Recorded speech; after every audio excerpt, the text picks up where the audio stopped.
Selamat pagi, selamat hari Minggu.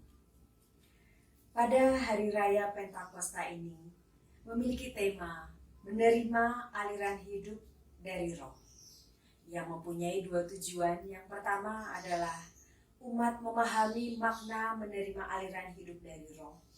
Yang kedua, umat mewujudkan kehidupan sehari-hari dalam aliran Roh yang menghidupkan. Pada hari ini, Minggu 31 Mei 2020, ibadah akan dilayani oleh Bapak Pendeta Niko Agusta dari Gereja Presbyterian Indonesia. Bersukacitalah, sebab sekali lagi Allah menyatakan dirinya dan juga karya keselamatannya bagi manusia melalui Roh Kudus. Ialah Roh Allah yang menggerakkan manusia untuk selalu bertumbuh dalam kasih pada Allah dan sesama. Ia pula Roh yang menghidupkan serta melenyapkan segala ketakutan dan kekhawatiran. Kita patut bersyukur karena peristiwa Pentakosta ini mengajak kita untuk mengalami dan merasakan daya Roh Kudus yang menghidupkan dan menggerakkan kita dan gereja. Melalui pencurahan Roh Kudus, orang percaya diutus menjadi saksi Allah kepada segala bangsa untuk menyatakan kuasa kasih dan kebaikan Allah. Dunia adalah tempat kesaksian kita. Setiap orang Kristiani bertanggung jawab untuk bersaksi melalui kata, karya, dan karsa pada sesama dan seluruh ciptaan yang mencerminkan kasih Allah, sebagaimana tertulis dalam Yohanes 7 ayat 38 yang berbunyi demikian. Barang siapa percaya kepadaku seperti yang dikatakan oleh kitab suci, dari dalam hatinya akan mengalir aliran-aliran air hidup. Jemaat yang terkasih, mari kita menghadapnya dan memohon kekuatan darinya, supaya kita dimampukan menjadi saksi Allah yang mendatangkan kebaikan dan juga kehidupan bagi sesama dan seluruh ciptaan. Mari bersama kita berdiri, kita menghadap Allah dengan diiringi pujian dari Kidung Jemaat 240A, bait 1 sampai dengan 3, datanglah ya sumber rahmat.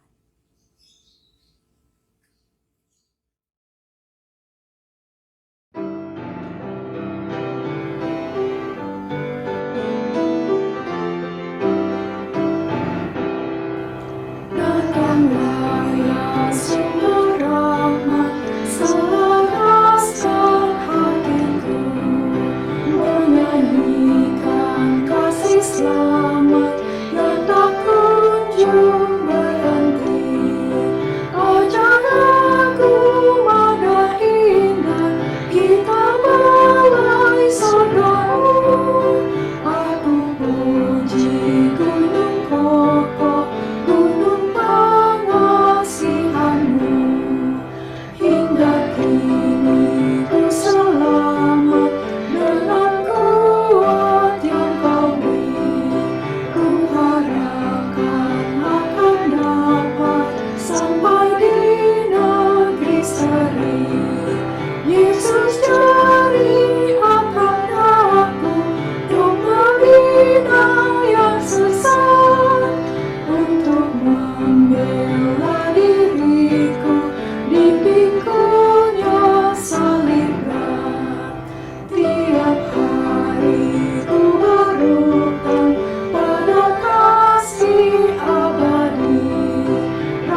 Kebaktian Minggu Pentakosta pada hari ini terjadi karena pertolongan kita adalah di dalam nama Tuhan yang menciptakan langit dan bumi. Kasih karunia dan damai sejahtera dari Allah Bapa kita dan dari Tuhan Yesus Kristus menyertai saudara sekalian.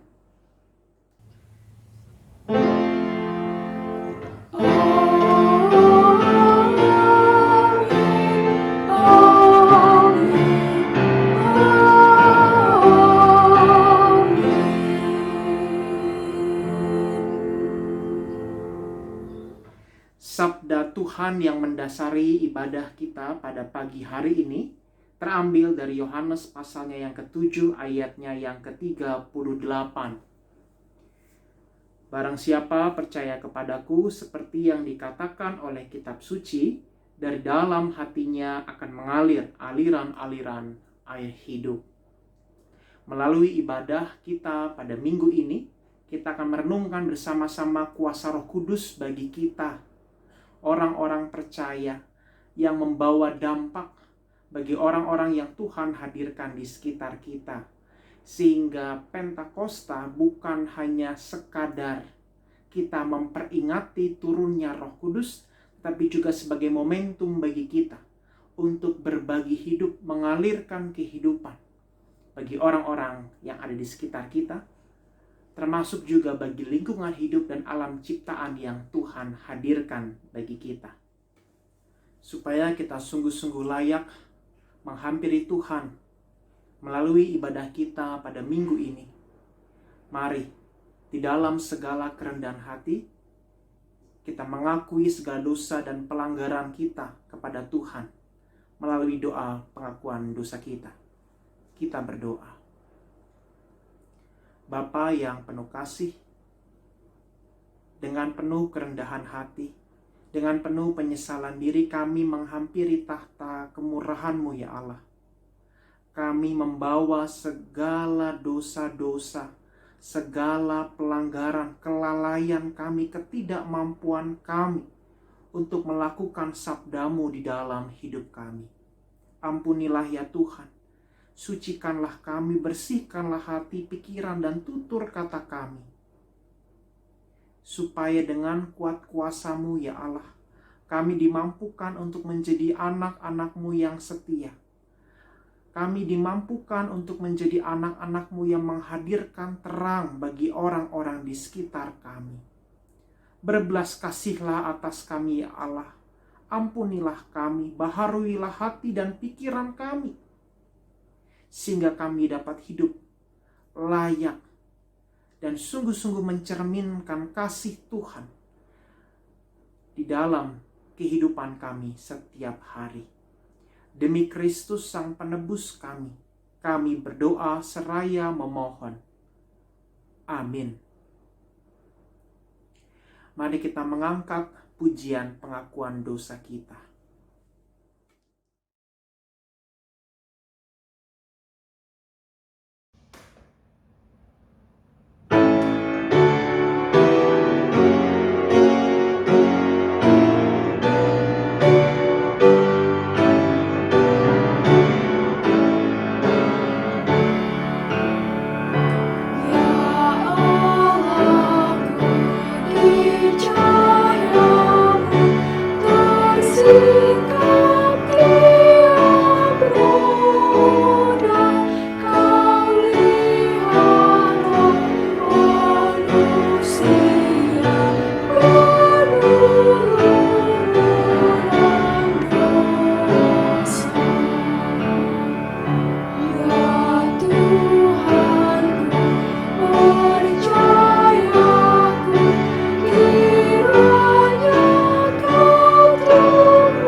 Kepada kita yang sungguh-sungguh mengakui dosanya di hadapan Tuhan, sebagai pelayan Yesus Kristus, saya memberitakan bahwa pengampunan dosa itu telah berlaku atas saudara-saudara sekalian di dalam nama Bapa, Anak, dan Roh Kudus.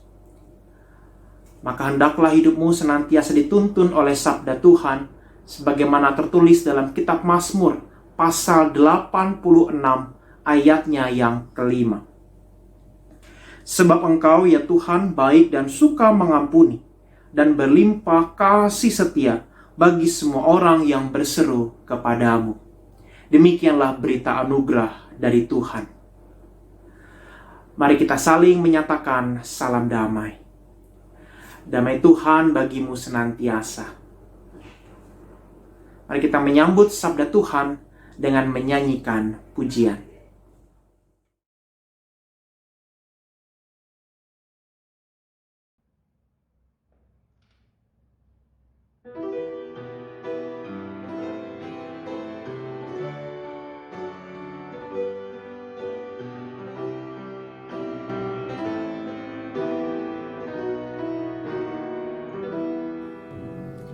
Datanglah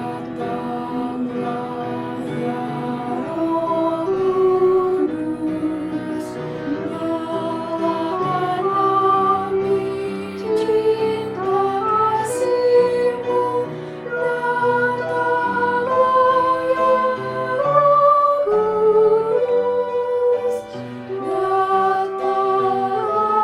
ya Roh Kudus, datanglah ya Roh Kudus. Datanglah ya Roh Kudus, nyalakan api cinta kasih-Mu. Datanglah ya Roh Kudus, datanglah ya Roh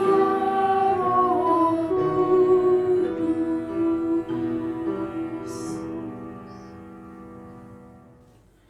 Mari kita berdoa sebelum kita membaca dan merenungkan sabda Tuhan. Ya Kristus Sang Sabda yang menjadi manusia, di pagi hari ini kami kembali menghadap tahta kemurahan-Mu.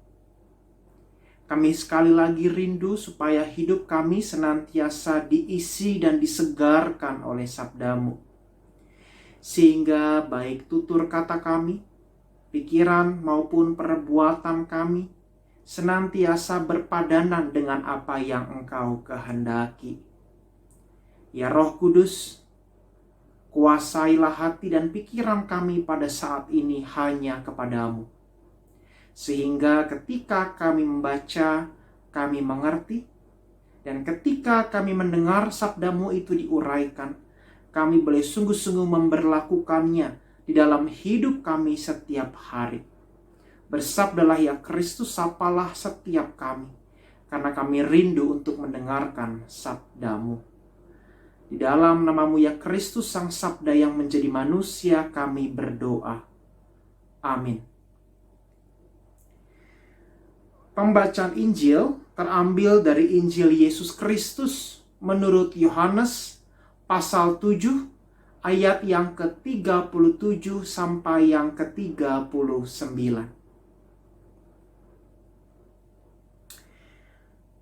Dan pada hari terakhir, yaitu pada puncak perayaan itu, Yesus berdiri dan berseru, "Barang siapa haus, baiklah ia datang kepadaku dan minum. Barang siapa percaya kepadaku, seperti yang dikatakan oleh kitab suci, dari dalam hatinya akan mengalir aliran-aliran air hidup." Yang dimaksudkannya ialah roh yang akan diterima oleh mereka yang percaya kepadanya. Sebab roh itu belum datang karena Yesus belum dimuliakan.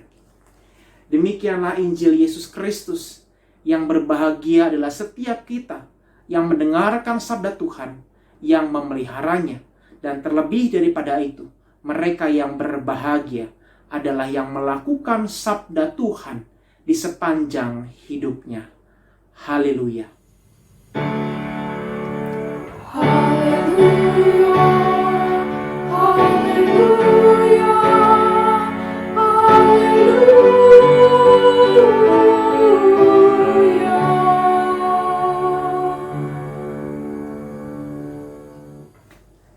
Selamat Hari Pentakosta bagi Bapak Ibu Jemaat GKI Yasmin. Hari ini kita bersyukur karena gereja memperingati peristiwa dicurahkannya Roh Kudus ke atas para murid 2000 tahun yang lalu di Yerusalem. Dan kita meyakini bahwa roh yang sama pula dicurahkan atas kita ketika saudara dan saya dengan sepenuh hati mengakui Yesus, menerima Yesus sebagai Tuhan dan Juru Selamat. Akan tetapi, hari ini kita mau belajar bagaimana peristiwa Pentakosta itu bukan sekedar menjadi peringatan akan sejarah yang pernah terjadi, tetapi kita mau belajar bersama-sama bagaimana Pentakosta itu menjadi momen bagi saudara dan saya untuk mengalirkan kehidupan. Secara khusus di tengah-tengah konteks kita saat ini di mana kita berhadapan dengan pandemi COVID-19. Nah, oleh karena itu saya mengajak saudara-saudara sekalian untuk membuka bagian dari bacaan kedua kita dari Kisah Para Rasul pasalnya yang kedua. Kisah Rasul pasalnya yang kedua, ayatnya yang pertama sampai yang ke-13. Kalau tadi bacaan kita sampai ayat yang ke-21, saya mengajak saudara-saudara untuk melihat beberapa bagian pasal 2 ayat 1 sampai yang ke-13 saja. Saudara-saudara, kalau kita memperhatikan Kisah Para Rasul yang menjadi bacaan kedua kita, di situ dikisahkan bagaimana peristiwa Pentakosta pertama kali itu terjadi ke atas para murid yang pada waktu itu mereka sedang berkumpul di Yerusalem. Nah, saudara-saudara, peristiwa Pentakosta Kristen yang terjadi ke atas para murid 2000 tahun yang lalu itu bertepatan juga dengan Pentakostanya orang Yahudi atau yang disebut dengan Shavuot. Shavuot itu adalah peristiwa ketika Allah memberikan hukum Taurat kepada bangsa Israel melalui perantaraan Musa. Kalau saudara-saudara ingat di dalam kitab Keluaran yang menceritakan kisah perjumpaan Musa dengan Yahweh, dengan Tuhan Allah di atas Gunung Sinai. Dan ketika Musa di atas Gunung Sinai itu diberikan 10 hukum Taurat. Dan 10 hukum Taurat itu kemudian dibawa Musa, ditunjukkan Musa ke orang-orang Israel pada saat itu. Peristiwa itulah yang disebut sebagai Shavuot. Peristiwa ketika kitab Taurat, hukum Tuhan itu diberikan kepada orang-orang Israel melalui perantaraan Musa. Dan Shavuot itu, saudara-saudara, merupakan peristiwa liturgis yang cukup penting bagi orang-orang Yahudi zaman itu. Sehingga kalau Bapak Ibu memperhatikan secara teliti, cermat dalam bacaan kita, Kisah Para Rasul pasal yang kedua, ketika peristiwa Pentakosta itu terjadi di Yerusalem itu, di lokasi di mana para murid berada, bukan hanya para murid yang berada di situ, tetapi ada orang-orang lain, orang-orang Yahudi lain yang berasal dari berbagai macam daerah. Dan daerah itu disebutkan mulai dari ayat yang ke-9 sampai yang ke-11, saudara-saudara. Jadi di situ dikatakan ada orang Partia, orang Media, orang Elam, orang Mesopotamia, Yudea, Kapadokia, dan seterusnya. Mengapa mereka datang ke Yerusalem? Tidak lain dan tidak bukan sebagaimana yang saya katakan tadi, karena mereka hendak merayakan Shavuot. Shavuot merupakan hari yang penting bagi orang-orang Yahudi, sehingga sebisa mungkin orang-orang Yahudi yang berada di perantauan, mereka akan pulang ke Yerusalem untuk merayakan Shavuot di Bait Allah bersama-sama dengan sanak saudara mereka, dengan kerabat dan sahabat-sahabat mereka. Itu sebabnya Yerusalem pada saat itu bisa dikunjungi oleh minimal 1.500.000 orang peziarah. Orang-orang Yahudi yang berdiaspora di berbagai macam daerah pada saat itu yang pulang ke Yerusalem. Di tengah-tengah keramaian semacam itu, saudara-saudara, kemudian Pentakosta atau Roh Kudus dicurahkan. Ini menarik, saudara-saudara. Bagaimana peristiwa dicurahkannya Roh Kudus itu terjadi bersamaan dengan peristiwa diberikannya hukum Taurat.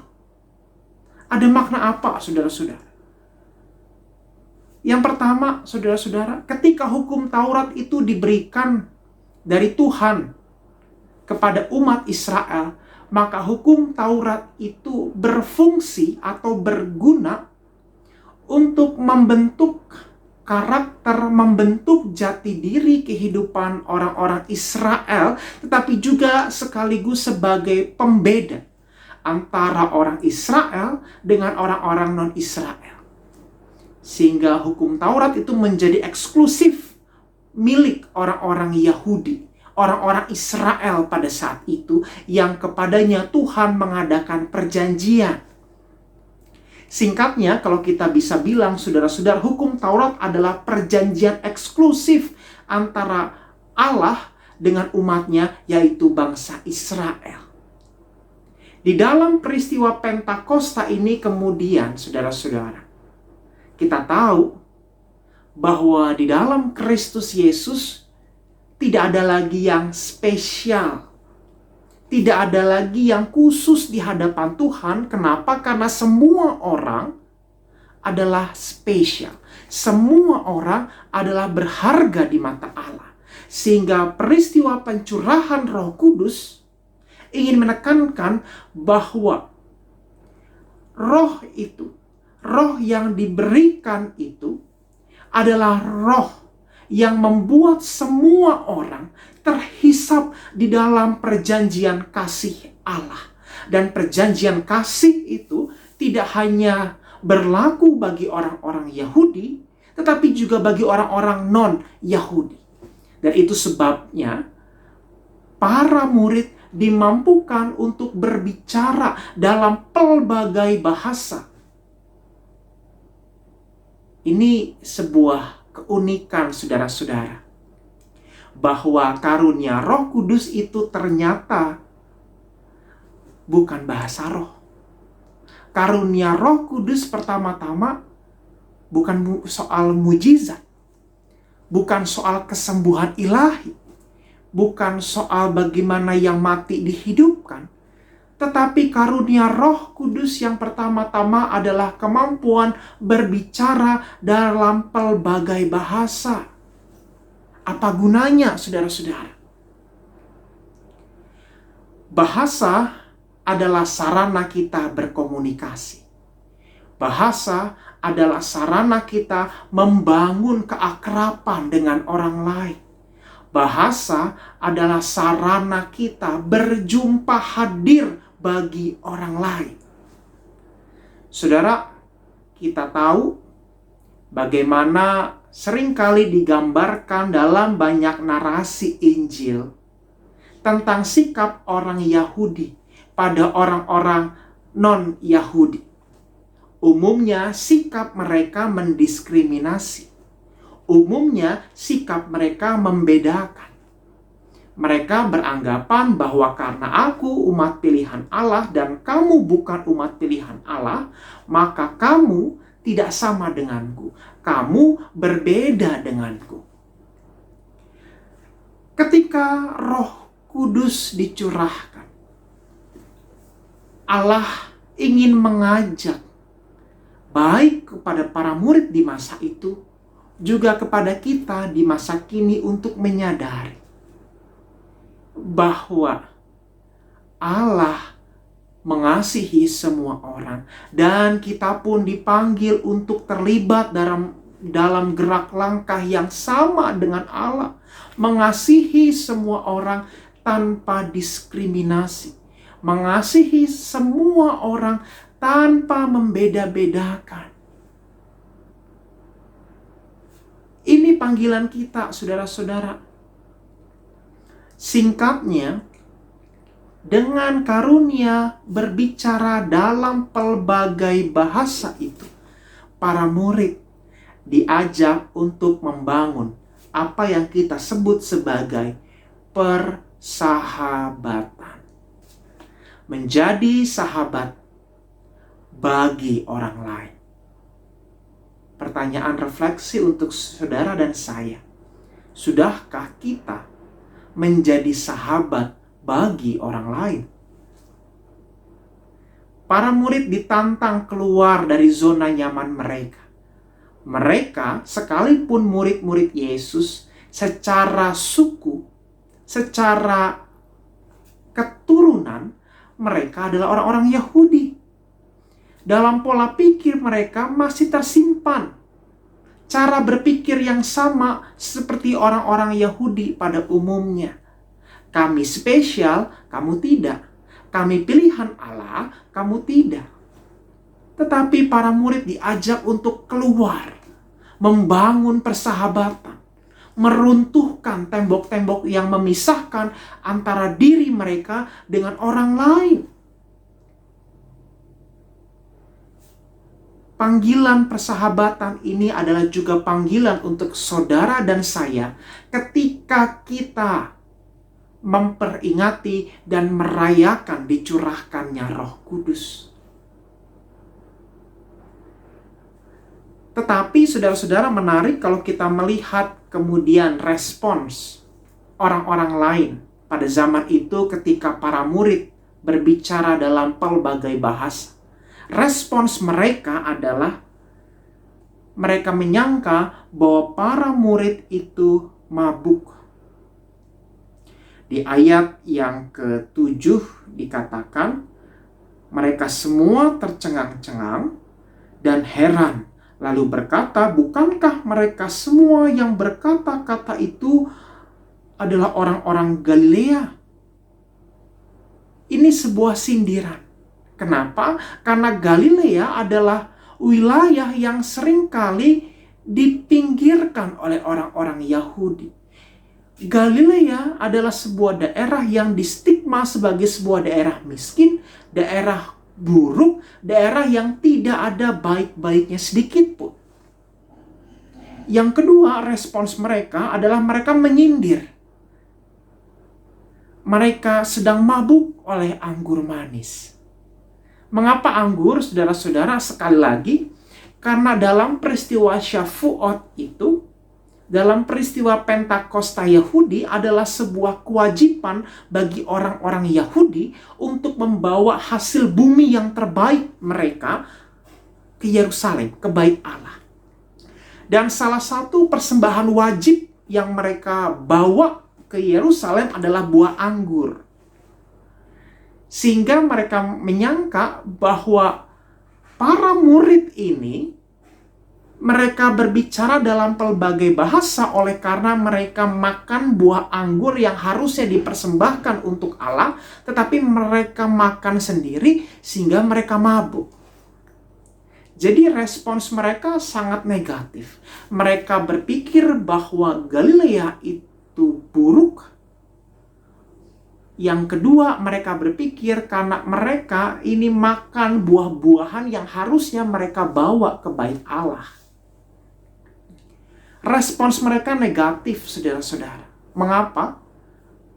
Karena bagi mereka, bahasa-bahasa lain itu, bahasa-bahasa non-Ibrani, bahasa-bahasa Mesopotamia, Mesir, Kapadokia, bahasa Latin, bahasa Arab, dan lain sebagainya dipandang sebagai bahasa kelas 2.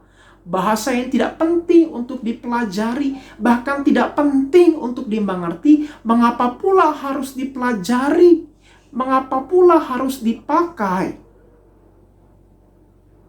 Karena toh bangsa-bangsa itu tidak akan masuk sorga.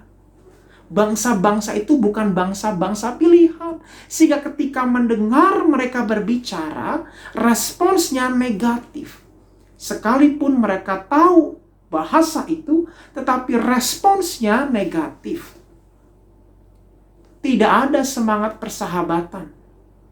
Tidak ada semangat untuk mau mengenal, mau membuka diri bagi orang lain, padahal mereka tahu mereka bangsa pilihan Tuhan.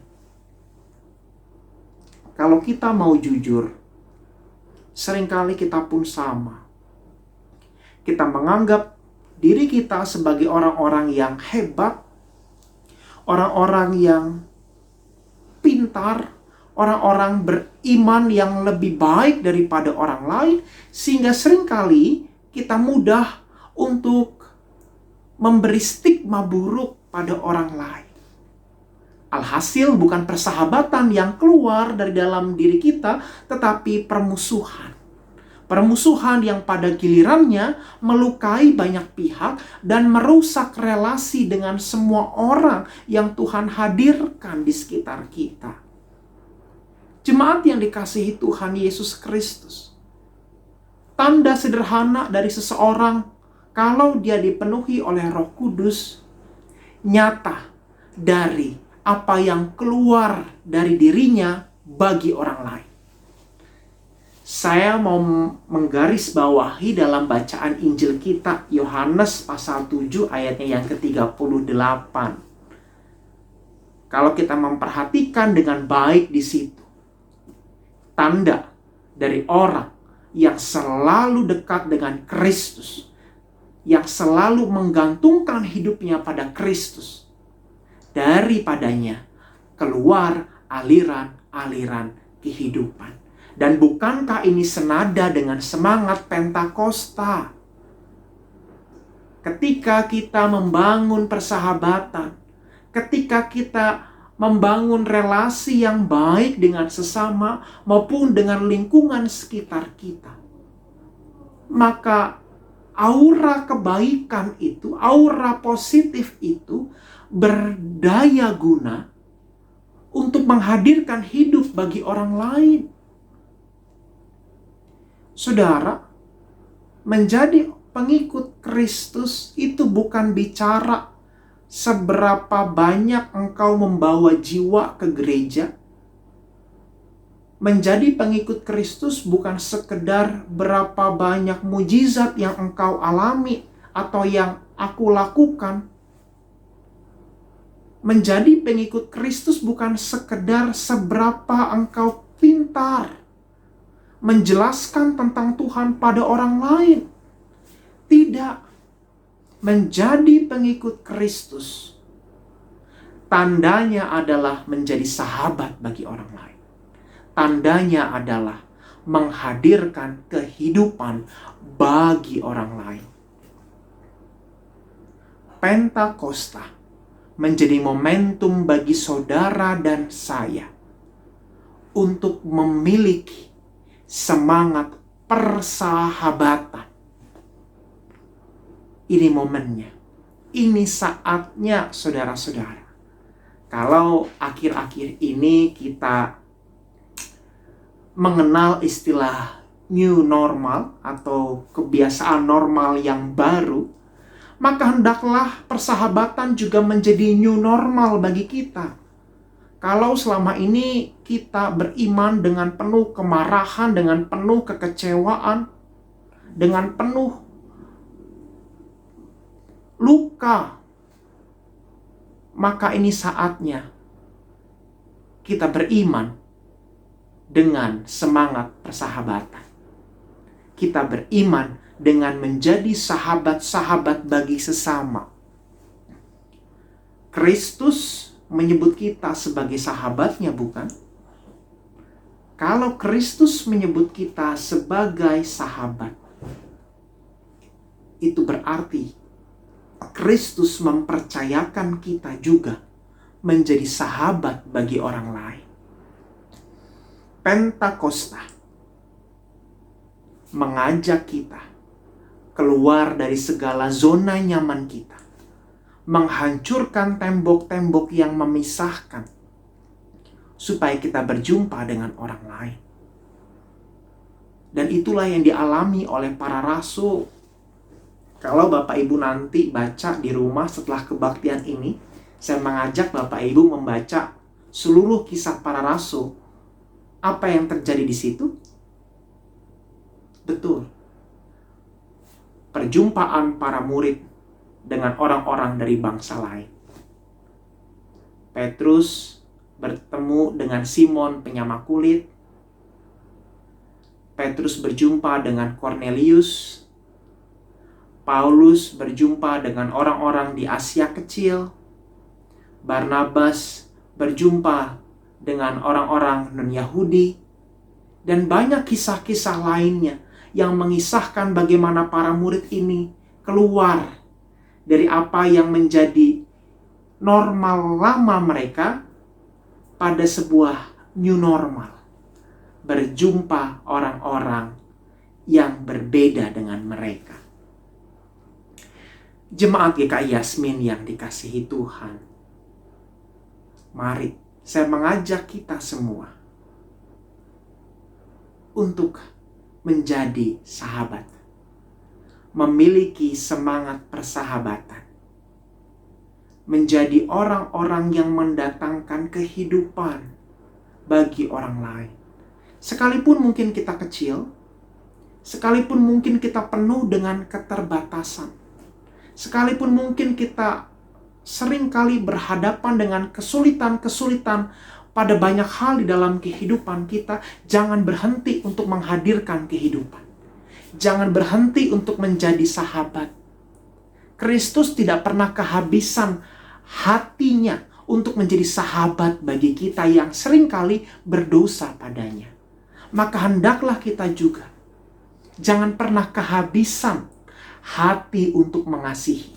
Jangan pernah kehabisan hati untuk berbagi hidup. Ketika kita diperhadapkan secara khusus dalam konteks kita saat ini dengan pandemi COVID-19, saatnya bagi saudara dan saya, kita menunjukkan persahabatan kita pada orang-orang yang membutuhkan kehadiran kita.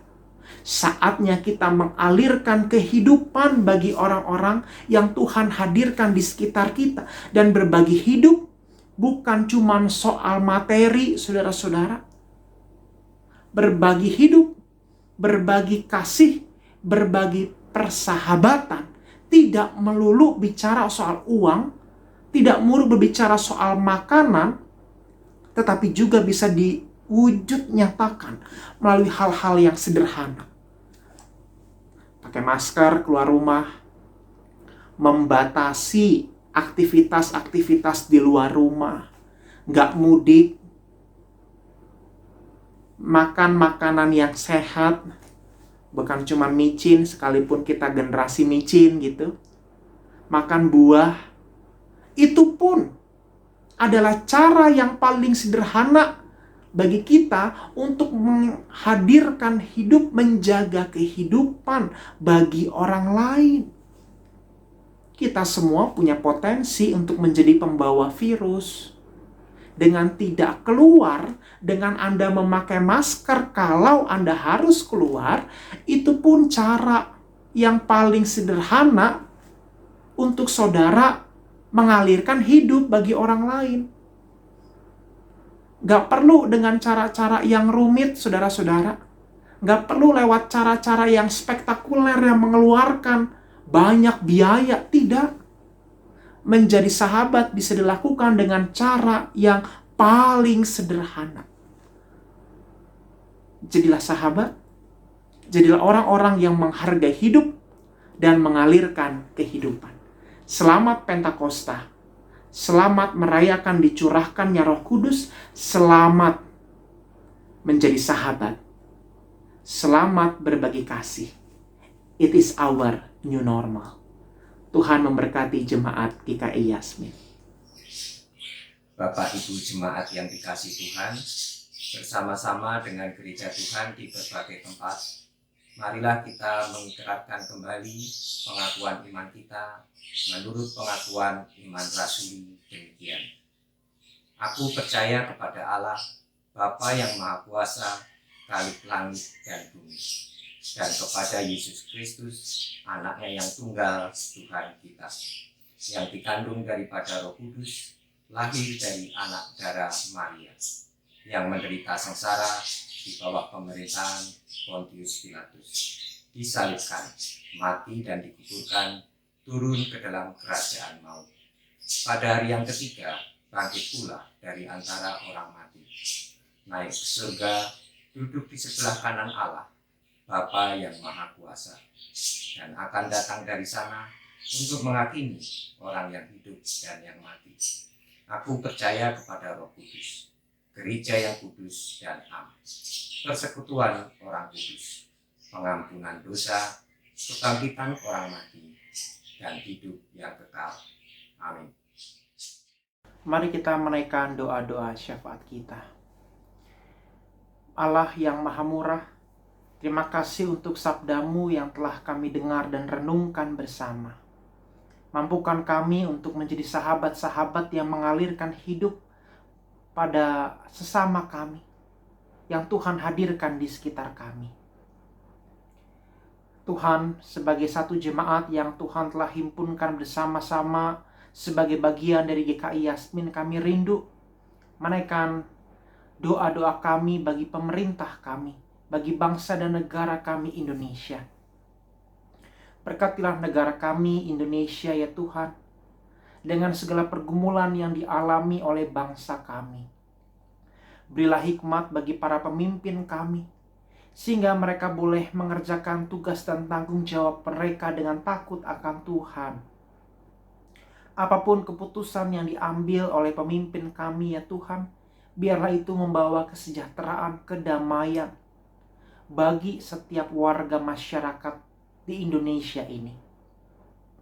Kami mau berdoa secara khusus ya Tuhan, bagi mereka yang menjadi korban oleh karena pandemi COVID-19 ini. Biarlah Tuhan yang menjadi sumber kekuatan kami. Biarlah Tuhan yang menjadi anugerah penghiburan bagi setiap kami yang terdampak oleh karena pandemi ini. Berikan kami senantiasa hikmat serta kebijaksanaan di tengah-tengah situasi yang tidak mudah seperti ini. Sehingga kami boleh terus mengandalkan Tuhan di dalam hidup kami. Dan kami tidak menjadi pribadi-pribadi yang putus harapan. Karena kami tahu bahwa Tuhan selalu menguatkan kami. Pula jadikanlah kami saluran berkat, saluran kekuatan, saluran kehidupan bagi mereka yang kurang beruntung, mereka yang terdampak luar biasa oleh karena pandemi ini. Tuhanlah sumber kekuatan kami, maka biarlah kami pun boleh juga berbagi kekuatan, berbagi hidup bagi orang-orang di sekitar kami. Kami serahkan ya Tuhan, setiap mereka yang terdampak, setiap mereka yang menjadi korban dari pandemi ini di dalam belas kasih dan pemeliharaan Tuhan. Kami juga mau berdoa bagi jemaat-Mu GKI Yasmin ya Tuhan. Berkatilah jemaat-Mu ini di tengah-tengah segala pelayanan yang mereka lakukan demi hormat dan kemuliaan nama Tuhan. Para pengurus pos Yasmin, Tuhan beri kekuatan dan hikmat senantiasa untuk melayani dengan penuh tanggung jawab. Setiap anggota jemaat dan simpatisan juga Tuhan berikan kesatuan hati sebagai bagian dari gereja-Mu. Sehingga baik pengurus, anggota jemaat maupun simpatisan bakal pos Yasmin ini boleh terus saling menopang, bahu-membahu, mewujudkan kasih Tuhan, mewujudkan gereja Tuhan yang esa. Secara khusus kami mendoakan untuk GKI Pengadilan Bogor sebagai induk dari bakal pos Yasmin ini. Tuhan berkati kedua belah pihak, baik pihak Pengadilan Bogor maupun juga pos Yasmin. Tuhan yang menjaga kesatuan hati mereka. Tuhan yang memelihara relasi yang baik ini. Jauhkanlah, hindarkanlah segala konflik, perpecahan, permusuhan. Biarlah itu semua dipatahkan.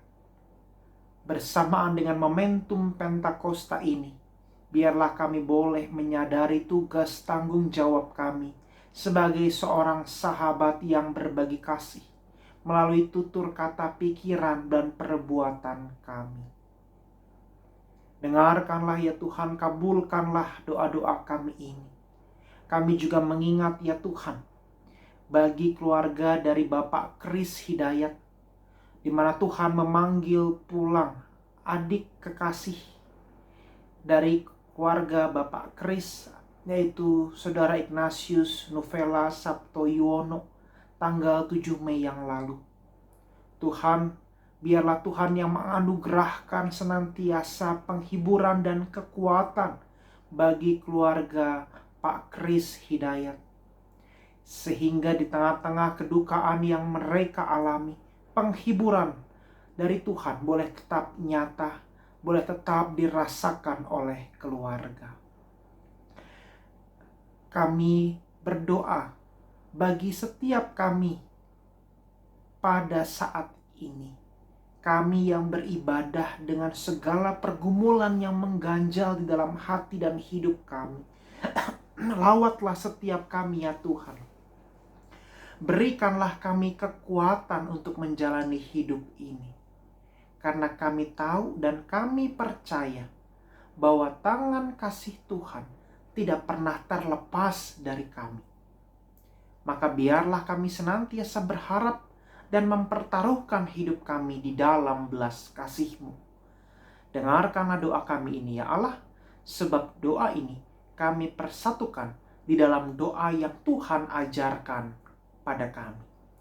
Bapa kami yang ada di sorga, dikuduskanlah nama-Mu, datanglah kerajaan-Mu, jadilah kehendak-Mu di bumi seperti di sorga. Berilah kami pada hari ini makanan kami yang secukupnya, dan ampunilah kami akan kesalahan kami, seperti kami juga mengampuni orang yang bersalah kepada kami. Dan janganlah membawa kami ke dalam pencobaan, tapi lepaskanlah kami daripada yang jahat. Sebab Engkaulah yang empunya kuasa, kerajaan dan kemuliaan, sampai selama-lamanya. Amin. Bapak Ibu Jemaat yang dikasih Tuhan, di hari yang kudus ini, di saat kita memperingati dalam penghayatan Hari Raya Pentakosta, marilah kita bersama-sama mengucap syukur kepada Tuhan. Marilah kita mengucap syukur dengan membawa persembahan yang sudah kita siapkan. Selama kita beribadah secara online saat ini, persembahan dapat kita berikan melalui cara transfer ke Bank BNI dengan nomor rekening seperti yang tertera pada layar, atau dengan cara mengumpulkan masing-masing di rumah, memasukkannya dalam amplop, dan akan kita berikan ketika kita bisa beribadah secara normal kembali seperti biasa. Firman Tuhan yang mendasari persembahan kita hari ini yaitu dari Amsal 3 ayat 9-10 yang tertulis demikian. Muliakanlah Tuhan dengan hartamu dan dengan hasil pertama dari segala penghasilanmu. Maka lumbung-lumbungmu akan diisi penuh sampai melimpah-limpah, dan bejana pemerahanmu akan meluap dengan air buah anggurnya. Marilah kita mengucap syukur dengan menyanyi dari Kidung Jemaat 299, bersyukur kepada Tuhan.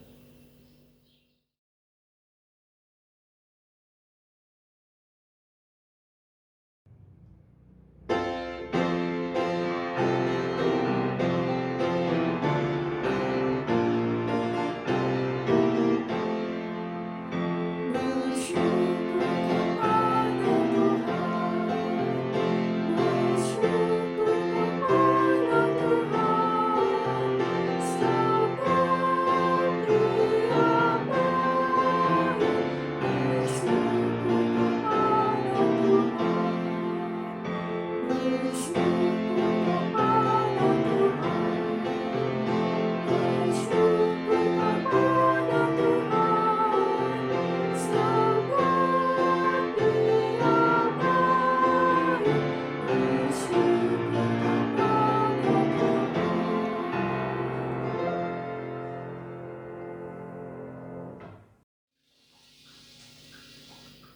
Mari kita bawa persembahan ini dalam doa.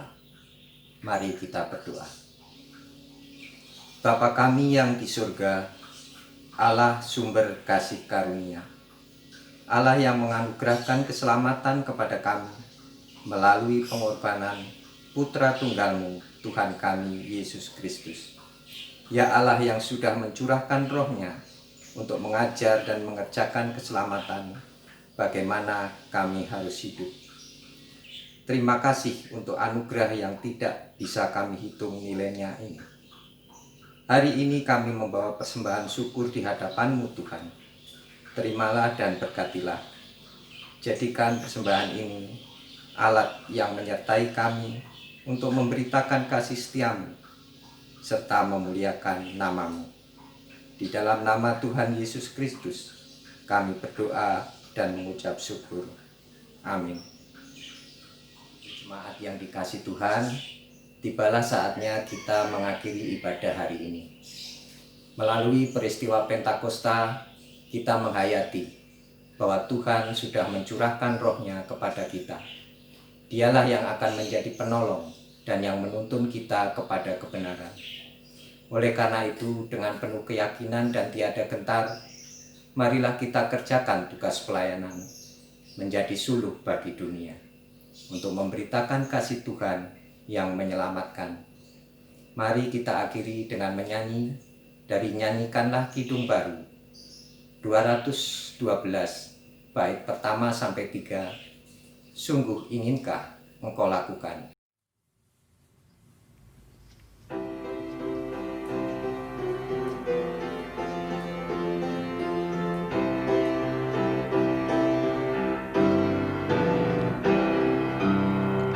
Sungguh inginkah engkau lakukan hal besar, jangan tunggu tiba saatnya.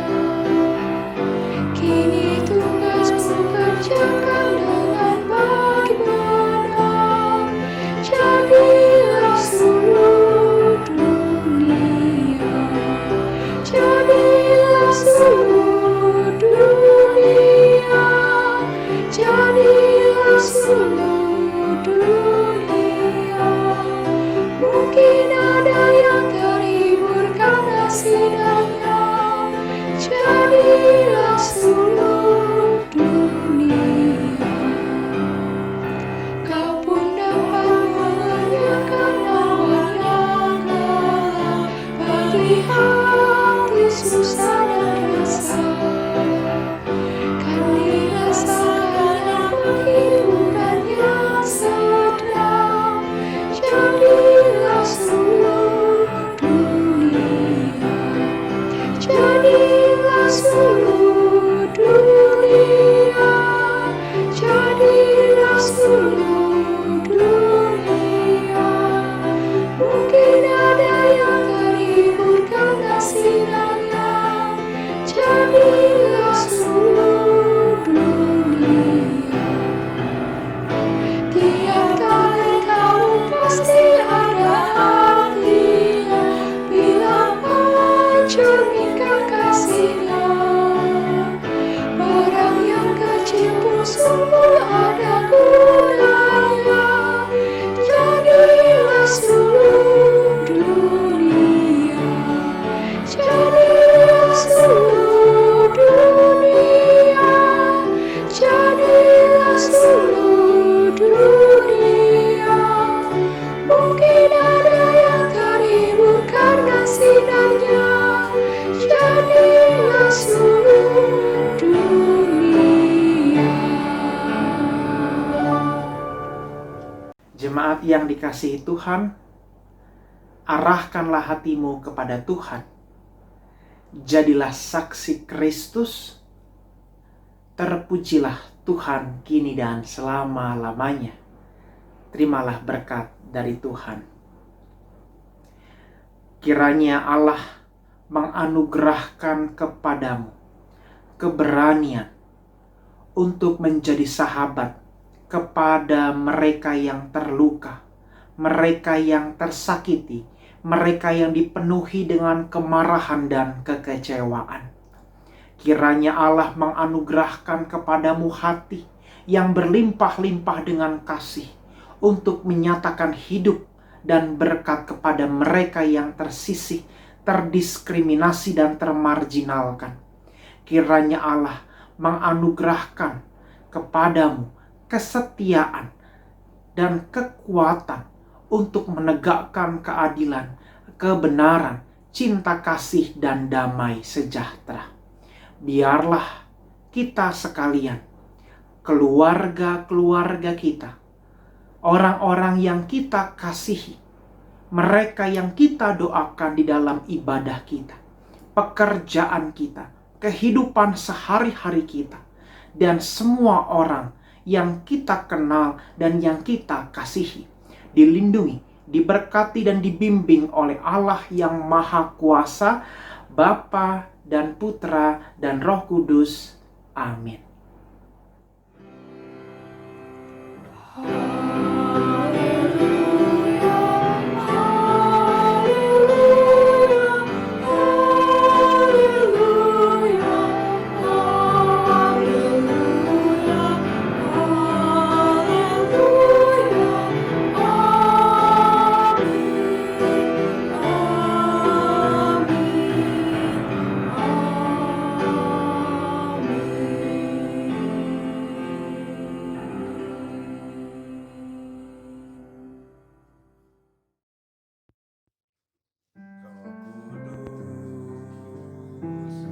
Datanglah,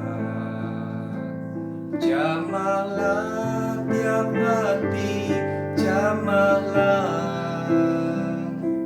segarkanlah yang lelah, kuatkanlah yang lemah.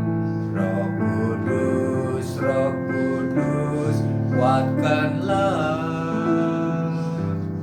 Roh Kudus,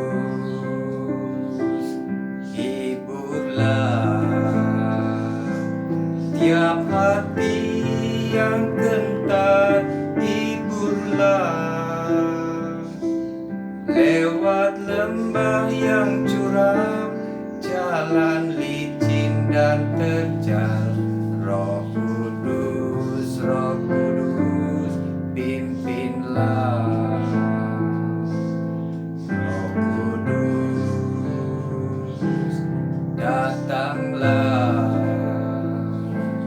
Jamahlah tiap hati, jamahlah, segarkanlah yang lelah, kuatkanlah yang lemah.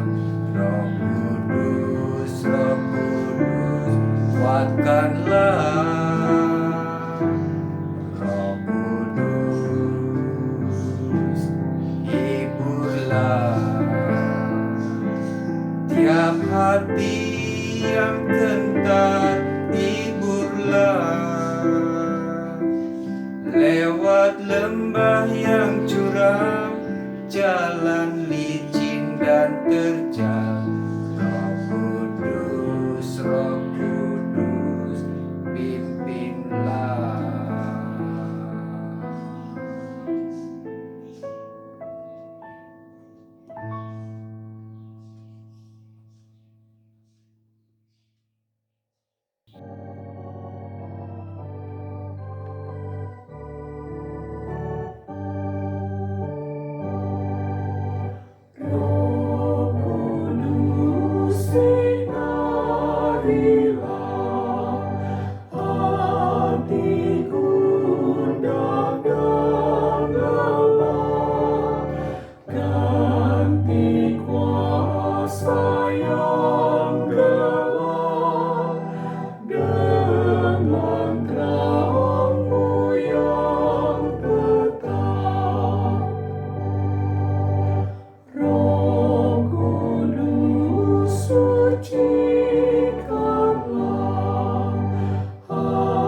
hati yang telah berserah.